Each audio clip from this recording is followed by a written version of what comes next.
Friends, ఇవాళ మనమైతే బండేరుగట్టలో ఉన్న బండేరుగట్ట జూ పార్క్ అయితే కూర్చున్నాము. పార్క్ మొత్తం ఎక్స్ప్లోర్ చేయడానికి. సో మొత్తం పార్క్ మొత్తం చూపించడానికి అయితే ట్రై చేస్తాను. సో ఫస్ట్ అయితే మనం టికెట్ తీసుకోవాలి. టికెట్ ప్రైస్ వచ్చేసి పర్ హెడ్ వచ్చేసి 100 రూపీస్ ఉంటుంది. అంటే ఇక్కడ సఫారీ అంతా ఏం లేకుండా మనం నడుచుకుంటూ వెళ్ళి చూసేదానికి అయితే 100 రూపీస్. అదే మనం మినీ బైక్స్ ఉంటాయన్నమాట. సో అందరు తీసుకెళ్తారు వాళ్ళే, ఆ స్టాఫ్ అయితే పార్క్ స్టాఫ్ ఉందో ఆ స్టాఫ్ వాళ్ళనే తీసుకెళ్తారు అనమాట. సో సఫారీ టైప్ లో. సో అదైతే పర్ హెడ్ వచ్చేసి 250 రూపీస్. సో అది అంత బడ్జెట్ లేదు కాబట్టి మనం అయితే నార్మల్ టికెట్ తీసుకున్నాం. ఫస్ట్ లో ఎంట్రన్స్ లో మనకైతే జీబ్రా ఉంటుంది. జీబ్రా అయిపోయిన తర్వాత జిరాఫీ అనేది ఉంటుంది. సో దీన్ని ఇది అయిన తర్వాత మనం మెయిన్ జూ పార్క్ లో ఎంటర్ అవుతాం అనమాట. సో అక్కడ అనేది మనకి పక్షులు, తర్వాత పాములు అన్ని కూడా ఉంటాయి. సో పదండి ఫ్రెండ్స్, చూద్దాం అన్ని కూడా.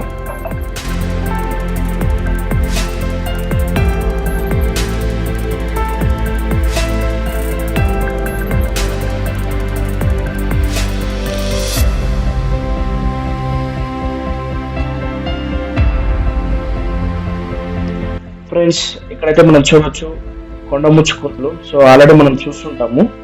సో తర్వాత గెస్ చేయండి తర్వాత ఏం చూసేకపోతున్నాము. పులి.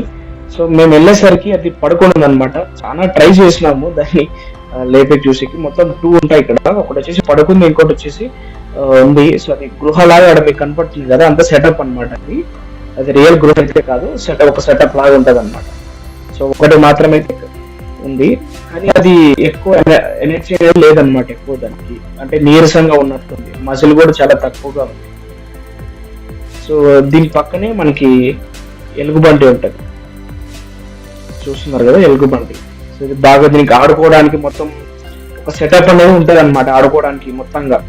సో జస్ట్ అంటే ఇప్పుడు జంతువులు అంటే ఒకటి అడవిలో ఎలా ఉంటాయి బాగా ఆడుకుంటా చేసుకుంటా, సో అట్లా కూడా ఇక్కడ కూడా ఆడుకోవడానికి, మొత్తం తిరగడానికి, అంతా కూడా ఎక్సర్సైజ్ చేసుకోవడానికి మొత్తం కూడా ఉంటుంది. తర్వాత ఇక్కడ మనకి ఇది మీరు చూసే ఉంటారు, అగ్గి పక్షి అని చెప్పేసి, మనం అగ్గి కోడి అని చెప్పేసి ఉంటుంది, మనం పిలుచుకుంటాం. మా సైడ్ అయితే నార్మల్ అట్లా పిలుస్తారు. అది ఎగ్జాక్ట్ గా దాని పేరు అనేది తెలియదు. సో తర్వాత ఇక్కడ చూస్తే మనకి నక్కలు, ఫాక్స్ ఉంటాయి కదా. సో ఫాక్స్ లో మొత్తం టైప్స్ అనేది 3-4 టైప్స్ ఉన్నాయి. సో అవన్నీ కూడా క్యాప్చర్ చేసినాను నేను బాగానే. ఒకసారి మీరు చూస్తే మీకు అర్థమవుతుంది. సో ఇవంతా కూడా ఇది ఒక టైప్. ఇంకా చాలా ఉన్నాయి, చూడండి.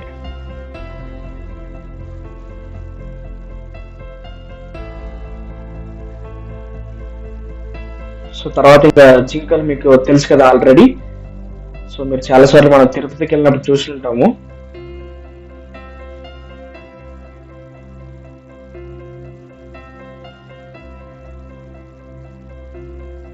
ఇక్కడ చూస్తే హిపోస్ ఉన్నాయి చూడండి. సో అవి జాలీగా ఫుల్గా ఎట్లా అంటే ఇంకా స్వర్గంలో తేలిపోతున్నట్లు అవైతే బిహేవ్ చేస్తూ ఉన్నాయి.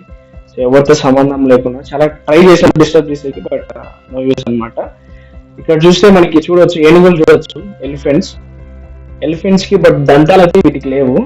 జస్ట్ ఇంకా రౌండ్ వేస్తున్నాయి అనమాట. ఇక్కడ అంతా ఒక సిస్టమాటిక్ గా జరిగిపోతుంటది. ఒక లైన్ లో రావడము, ఒక లైన్ లో వెళ్ళడం అనేది జరుగుతూ ఉంటది. ఫ్రెండ్స్, ఏనుగుల తర్వాత చీతాస్ చూడండి. అదైతే చాలా ట్రై చేసాం వాటిని డిస్టర్బ్ చేయడానికి, అసలు డిస్టర్బ్ అవ్వడం లేదు అవి. సో నెక్స్ట్ వచ్చేసి king of the forest lion.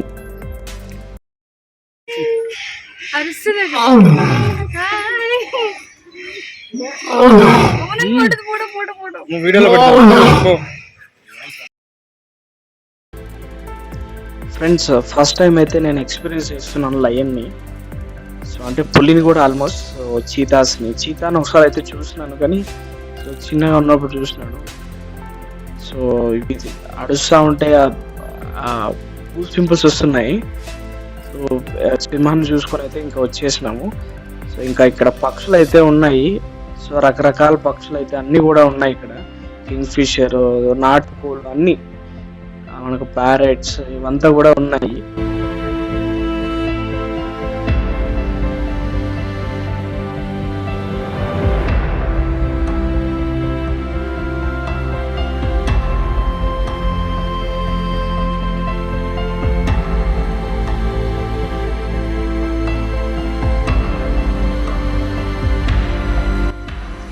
Friends ఇక్కడ చూడండి, ఇక్కడ పామ్ అయితే ఉంది.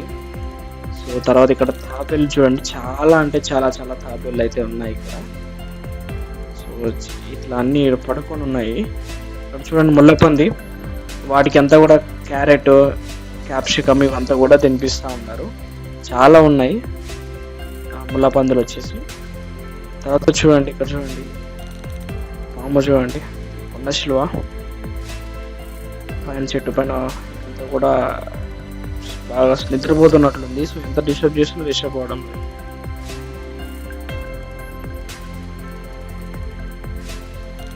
లాస్ట్ వచ్చేసి వైట్ పికాక్ చూడండి. మీరు ఎప్పుడైనా వైట్ పికాక్ చూస్తుంటే కామెంట్ అయితే చేయండి.